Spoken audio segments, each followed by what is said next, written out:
On va attaquer les vues maintenant. Donc, les autres, vous avez quelques minutes pour nous rejoindre. Sinon, on va commencer sans vous. On a déjà beaucoup de retard.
Merci d'être là. On va commencer.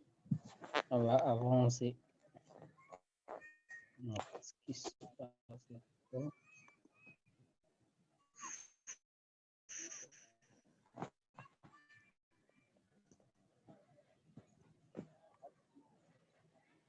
J'aime pas mal de choses. Je peux te fermer.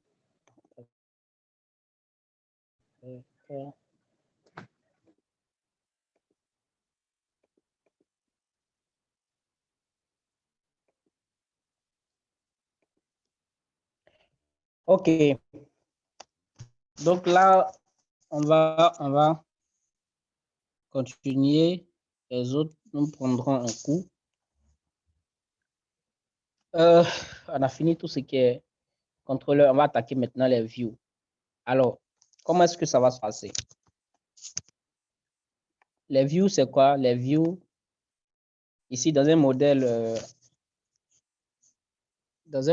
MVC, on transmet des données aux views. Ensuite, les views, plutôt, les views, c'est la partie visible. Donc, les views vont transmettre des données au contrôleur. Le contrôleur, ensuite, va se charger de faire ce qui s'est fait, c'est-à-dire des contrôles, voir si telle chose est tant, etc. Aussi, le contrôleur permet de pouvoir accéder aux accesseurs, c'est-à-dire aux setters, qui sont des propriétés privées, ça va, qui sont des propriétés privées dans le modèle, c'est-à-dire des petites fonctions qui donnent accès aux propriétés privées dans le modèle. Et comme la vue est censée nous retourner un résultat, c'est la partie visible, nous ici, étant donné que c'est un API, on ne va pas directement l'afficher. C'est-à-dire, ce n'est pas dans la vue qu'on va créer les formulaires, ce n'est pas dans la vue qu'on va afficher les utilisateurs. Non, mais on va faire comme si on le faisait. Mais en n'écrivant pas de formulaire, en n'écrivant pas de page HTML dans les vues. C'est juste des liaisons qu'on va mettre dans les vues ici, étant donné que c'est des API, des liaisons ou je dirais encore des connecteurs qu'on va mettre ici pour pouvoir les lier à notre vue finale sur Angular, parce que c'est Angular qui va recevoir notre vue. Donc, la vue qui est créée ici dans l'API ne va pas, elle, directement afficher le résultat, mais elle va transmettre ça à Angular. D'abord, en premier lieu, on va créer un nouveau dossier pour nos différents vues. On a les vues de catégorie lecture, livre, utilisateur à créer. Donc, je peux copier ça comme ça.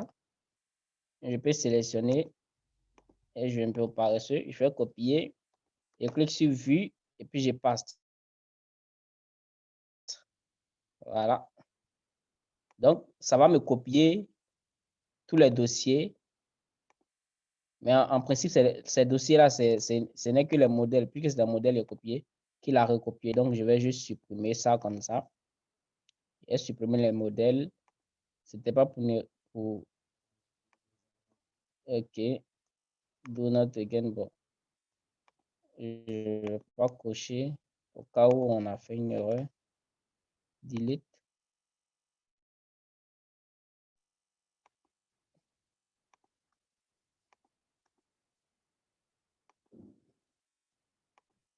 Voilà.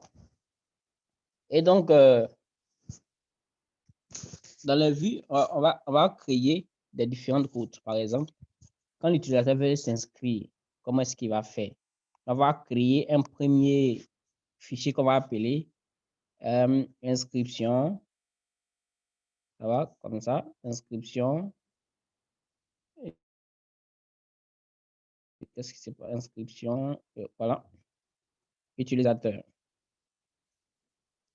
Utilisateur. .php. Ensuite, l'utilisateur va faire quoi? On peut regarder dans le contrôleur de l'utilisateur. L'utilisateur va d'abord s'enregistrer.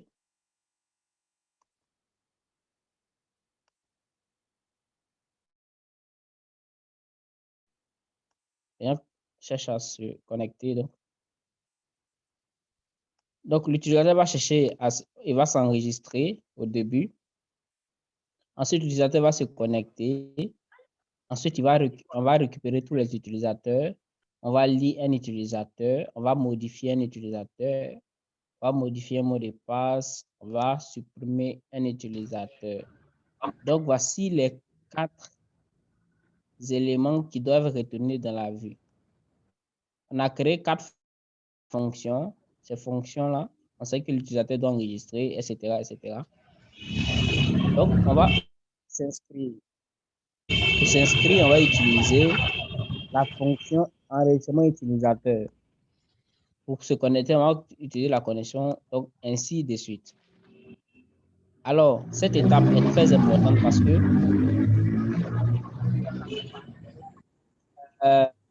je vous avais parlé de comment on devait finalement appeler à la base de données. La dernière fois, vous n'avez pas tous compris.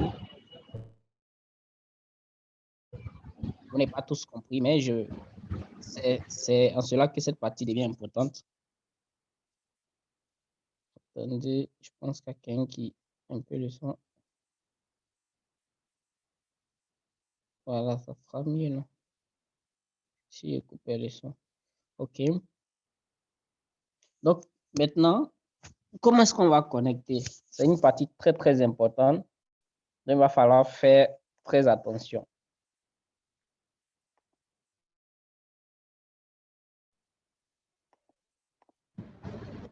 Une seconde.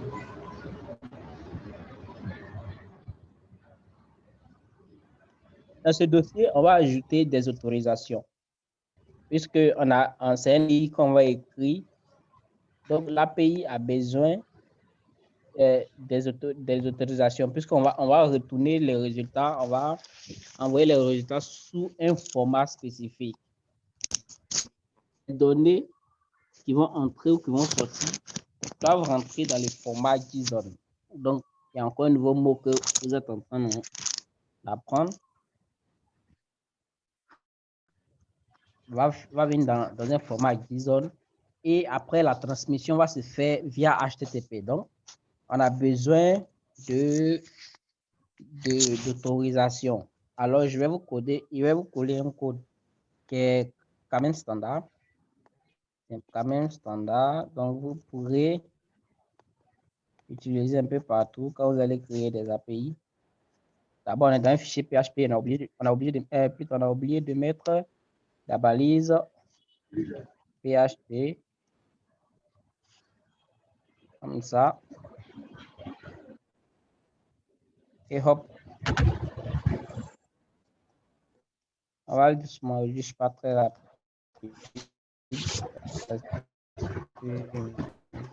Pas bien. pas grave.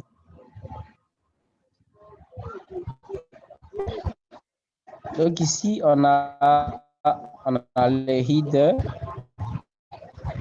Ça, c'est un truc standard. Donc, même, on va envoyer des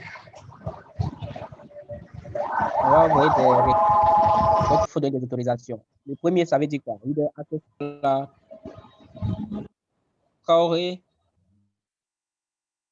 Pendant que vous ne parlez pas, vous pouvez utiliser votre micro parce que ça fait un peu de bruit.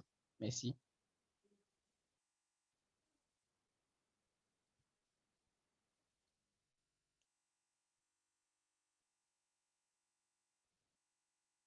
OK. Ici, la première requête nous dit access control hello origin. Et on a mis étoile. Ça veut dire quoi?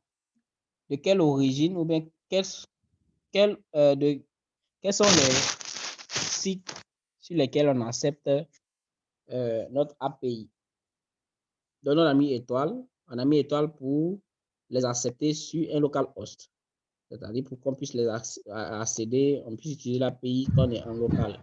Si en production, c'est-à-dire quand on met sur le serveur, on doit changer cette option-là. On doit mettre, on peut mettre, ça c'est une possibilité, on peut mettre le site sur lequel on va travailler. L'API va intervenir uniquement. Voilà. Si après on déploie l'application et que notre projet s'appelle bibliothèque.com, https://www.bibliothèque.com pour donner seulement accès à notre plateforme, pour ne pas qu'une autre plateforme puisse utiliser notre API. Les API qui sont générales, de comme on peut trouver partout, eux, ils ont étoile comme on appelle ça comme paramètre. Après, access control et low credentials. On a mis true access control et low méthode, on a mis post. Là, on va beaucoup changer ici parce que ça va dépendre. Si on fait un post c'est quoi? Un get, c'est quoi?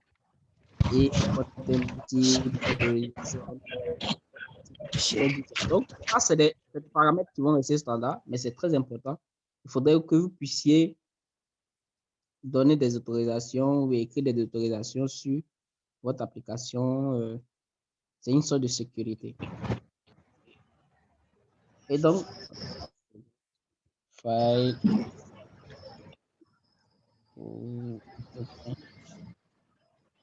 Et donc, après le header, les autorisations, après ces autorisations-là, on va maintenant écrire notre code en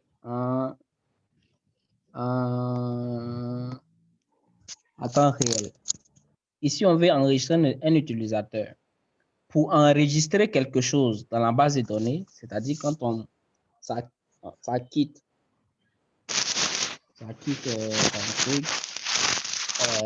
chez l'utilisateur qui savait venir dans la base de données, on va utiliser la méthode post.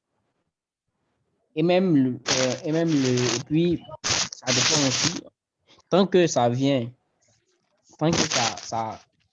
de l'utilisateur, on va faire méthode post. Et aussi, quand on doit retourner des vues, on va utiliser la méthode get. On va utiliser la méthode get. Par exemple, si l'utilisateur a besoin de voir ces informations de la base de données, on a besoin de voir la base de données, on va faire une demande en cliquant par exemple sur un bouton. Donc, de ce bouton-là, comme ça va rentrer dans notre API, ça va utiliser notre API, on va utiliser la méthode post. Maintenant, si on a besoin d'afficher l'ensemble de tous les utilisateurs, là, ce n'est pas l'utilisateur qui fait les demandes en tant que tel. Bon, même si après, on clique aussi sur un bouton, mais pour dire, c'est des choses qu'on va afficher à l'origine et on pourra accéder à ça il dit en cherchant un bouton. Attendez que je ne me perde pas dans mon explication pour que vous puissiez bien comprendre. En expliquant un bouton, par exemple, si quand quelqu'un se connecte sur son bureau, il va voir la liste de tous ses applications. Donc déjà, quand il se connecte, toutes les applications sont là. C'est vrai qu'il a fait une demande. Il a fait une demande en allumant son ordinateur parce que allumer son ordinateur, bien allumer son téléphone, c'est faire une demande. Ou bien quand on va dans la liste des musiques, quand on clique dessus, on voit la liste de nos musiques. Et quand même, c'est une demande qu'on a fait, mais quand même, il peut dire on peut considérer ça comme si c'était préaffiché. Nous, on est venu juste ouvrir. Mais dans le cas où nous-mêmes, on va venir faire une requête et ça à travers, par exemple, notre action, que ça va maintenant lancer un processus. Après, je ne veux pas dire du n'importe quoi, parce que même quand tu veux afficher la musique, c'est un processus. Je veux vraiment trouver un thème plus adéquat pour que vous puissiez comprendre. Et je pense on va mieux, en pratiquant, essayons de pratiquer, et puis on va mieux comprendre. Pour mieux expliquer pourquoi on va utiliser la méthode POST et la méthode GET, je pense que, attendez, on va aller d'abord directement, et je pense que dans la pratique, on pourra mieux comprendre. La méthode ici, on va l'utiliser plus pour faire des vérifications. Donc ici, on va vérifier. On va faire des vérifications, c'est une manière de coder. Donc vérifier. C'est une manière de sécuriser. Donc ici, on va vérifier la bonne méthode. Vérifier la bonne méthode.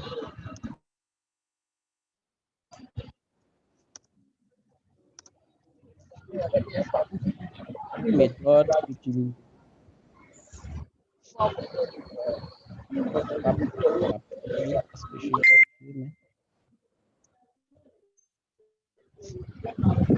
Donc on va dire I. Donc on va dire si la méthode qui a été utilisée est POST, il faut exécuter. Sinon, n'exécute pas. Donc, je vais coller encore un code. C'est quelque chose d'assez standard. Voilà. Pour éviter les risques d'injection. Éviter les risques d'injection, pour sécuriser une application, il faut vérifier quel type de requête l'utilisateur va envoyer sur cette action. Quand il veut s'enregistrer, quel type de requête il doit vraiment envoyer. Et si c'est quelqu'un de malveillant, en fonction de la requête qu'il veut envoyer, si ce n'est pas la même chose que la note, puisque lui, en voulant contourner la faille, il va écrire sa requête à lui, il va écrire des choses. Donc, quand ça va arriver à ce niveau, on va vérifier si la requête là, elle utilise une méthode POST. Si elle n'utilise pas une méthode POST, on va lui dire, il n'a pas l'autorisation. Voilà, donc immédiatement, on met if,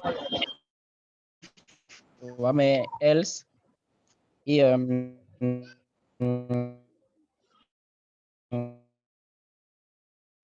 va afficher, bon, on va mettre un résultat qu'on va retourner. Donc, comme c'est pas ici, on va afficher, on va mettre un résultat.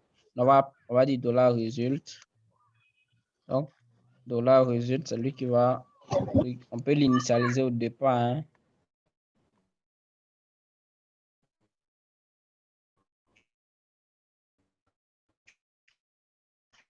Je dis,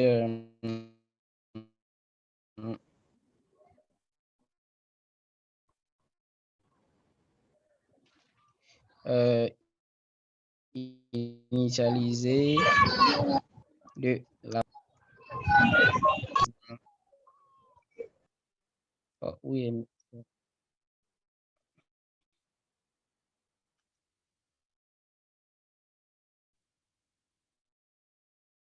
Donc,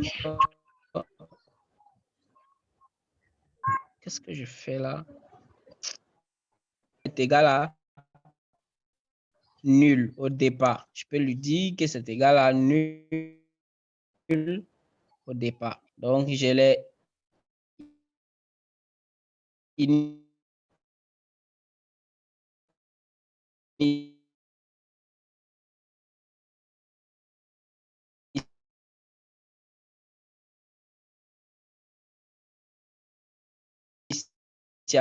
Je peux faire comme ça pour dire ne compte.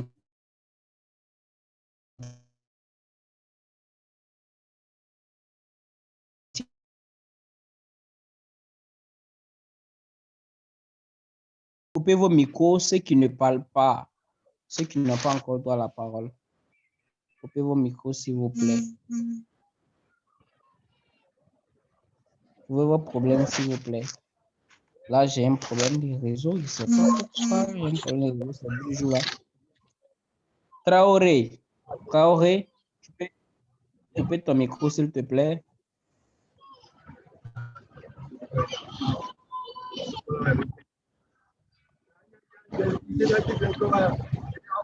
Traoré, s'il te plaît, coupe ton micro.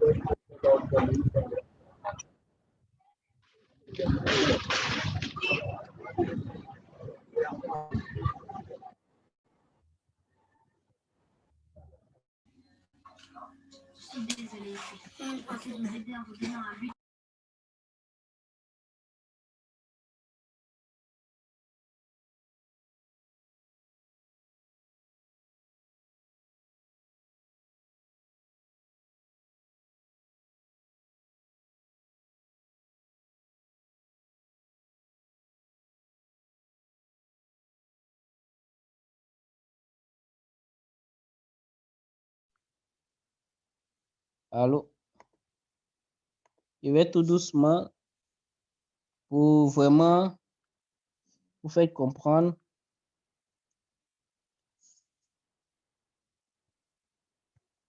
Donc ici, si la méthode que la personne envoie est fausse, on va le retourner. De là, le résultat va prendre un résultat.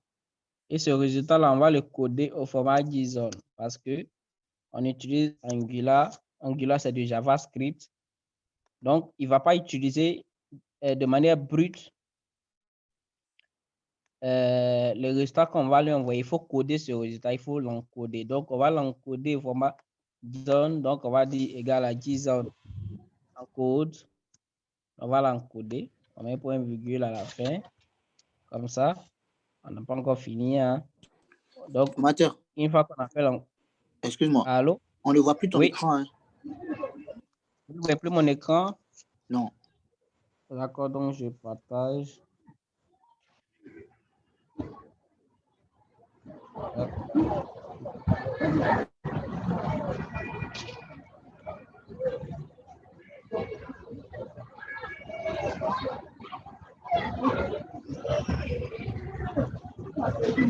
Voilà, c'est bon. Et faut vraiment insister avec Traoré. Ça gêne. On n'entend plus rien. Il y a tellement de bruit. Traoré, on va vous enlever de la discussion.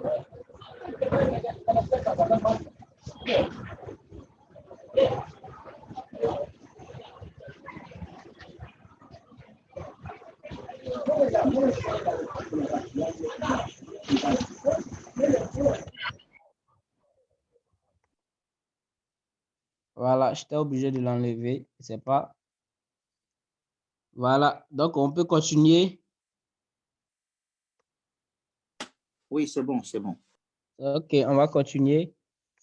Et donc ensuite, cette étape, c'est très, très important. Donc je vais doucement pour ne pas qu'on puisse se perdre. Je vais très doucement et lentement.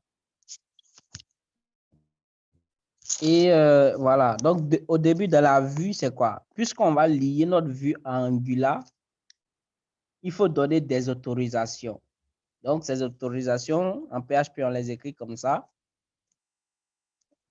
En PHP, on les écrit comme ça, ID, accès. Donc, il faut donner des accès pour que l'API qui est là puisse communiquer avec une plateforme extérieure et on va l'écrire dans la vue. Donc ici, je suis en train de rappeler qu'on est en train de faire la vue de l'inscription d'un utilisateur. Voilà. Et pour que quand l'utilisateur va vouloir s'inscrire, il va envoyer ses données, donc il va faire une requête. Et ces requêtes doivent être ça doit être des requêtes HTTP avec la méthode POST. Donc, on va vérifier si la requête qui est envoyée est accompagnée de la méthode POST. Ça va passer. Dans le cas contraire, on va lui envoyer un message d'erreur. Donc, on va encoder ce message-là. Donc, on va mettre ça dans un petit tableau. Voilà. Et on va signifier d'abord un premier paramètre qu'on va appeler état. On va appeler état, c'est-à-dire, on va vérifier si l'état, on va recevoir si l'état bon, on nous signale qu'il nous reste 10 minutes. Hein. Donc, après, je vais envoyer un nouveau lien. Je ne me suis pas connecté aujourd'hui sur mon compte. Là. Donc, une seconde. On va signifier que l'état est faux. Donc, on va retourner deux types d'états. On va retourner deux types d'états. Soit l'état sera true ou bien l'état sera false. C'est-à-dire que l'utilisateur va respecter toutes les conditions qui va finir s'inscrire. On va envoyer un résultat et que, bien sûr, il a pu s'inscrire, on va envoyer un résultat true. Mais quand il y a un message d'erreur, il faut envoyer un résultat false et afficher le message. Donc ici, on va envoyer ce paramètre état et le paramètre message, comme ça, qui va contenir notre message. Donc, en fait, on peut dire ici, le message peut contenir cette information pour dire vous n'avez pas l'autorisation ou bien voilà, vous n'êtes pas autorisé à voilà, accéder à notre plateforme. Donc, quelque chose comme ça, vous n'avez pas l'autorisation. Comme ça, si quelqu'un envoie, vous n'avez pas l'autorisation. Vous n'avez pas l'autorisation, donc on met un point ou un point virgule, juste pour embellir. Voilà, donc quand la requête est fausse ou bien la méthode de cette requête est fausse, on va lui retourner un état qui est false, qui est faux, pour dire faux, il y a une erreur, donc vous ne pouvez pas accéder ou bien vous n'avez pas l'autorisation. Et donc, dans le cas où la méthode est effectivement post, qu'est-ce qu'on va faire? On va récupérer tous les paramètres que l'utilisateur va envoyer puisqu'il veut s'inscrire. Donc, il veut s'inscrire et quand l'état est bien, on va envoyer tout ce qui est, tous les éléments dont on a besoin. Donc, ici, je vais appeler les fichiers de connexion à notre base de données. Ça va? Donc, ici, lui là, il doit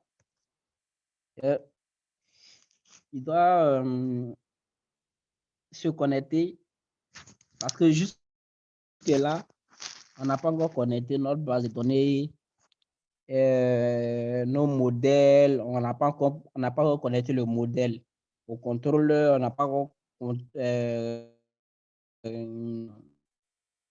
aussi connecté le contrôleur à la vue, donc on va les faire ici. Donc pour chaque fichier, on va les connecter.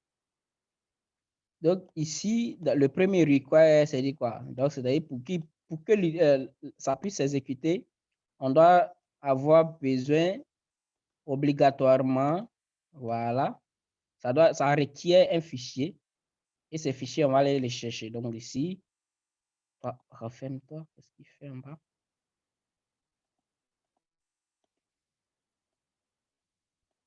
Ok, je scroll pour venir vers le bas. Oh, mais qui monte là? Bon, c'est pas grave.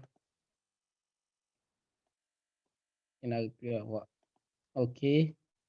Donc ici, on va lui dire quoi? On va lui dire, va chercher le premier fichier. On va appeler le premier fichier, on va appeler le fichier de connexion de la base de données.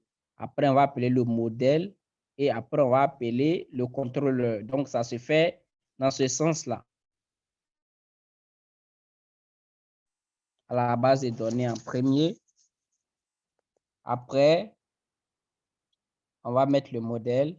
Après, on va mettre la vue. Et donc, on va aller chercher notre fichier de connexion à la base de données. On est ici dans utilisateur ici. Donc, pour accéder à config, qu'est-ce qu'on fait? Voilà, on est dans ce fichier inscription utilisateur. Donc, on sort. On est dans inscription utilisateur. On va sortir une fois et on va se retrouver dans vue. Voilà, donc on sort une fois comme ça. 3 points derrière. Après, on se retrouve dans... Non, plutôt c'est 2 points, j'ai oublié, j'ai mis 3 points. 2 points pour sortir. Après, dans vue, on va se retrouver dans le fichier principal. Donc, on est dans vue, on vient se retrouver dans le fichier principal. Donc, on va sortir encore une fois de vue. Ça, en même temps, c'est des techniques que je vous donne. Disons, pour ceux qui n'ont jamais développé, quand on veut sortir d'un fichier, on va aller chercher un fichier dans un autre dossier. Voilà comment on sort pour récupérer. Donc ici, initialement, on est dans le dossier utilisateur. Donc, on est dans le dossier utilisateur. Pour venir jusqu'à config, qu'est-ce qu'on va faire? On va sortir d'utilisateur. On va venir d'abord dans vue. Ensuite, on sort dans vue et on vient dans ce dossier principal-là. Et c'est dans le dossier principal qu'il va se trouver notre autre dossier qu'on a appelé config, comme ça. Config. Et dans ce config-là, il y a notre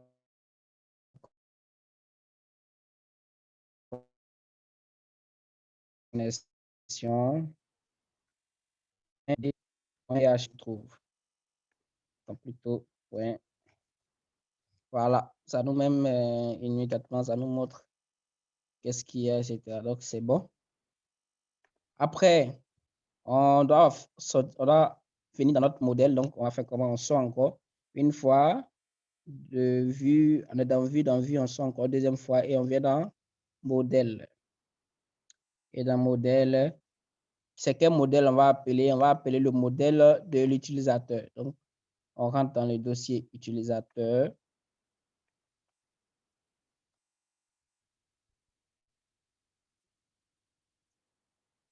Et on appelle le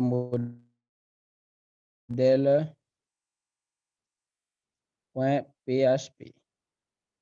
Voilà, je pense que c'est bien écrit. Donc, on est dans modèle utilisateur et .php. Après, je peux copier ça. Après, on doit aller chercher le contrôleur. Le contrôleur, c'est un peu la même démarche, sauf qu'il se trouve dans le dossier contrôleur dont je vais renommer comme ça. Je vais coller ça à la place de modèle. Et dans l'utilisateur, c'est aussi le nom du fichier s'appelle contrôleur. Donc, je renomme, voilà. Et donc, il nous reste 2 minutes pour que la réunion se coupe.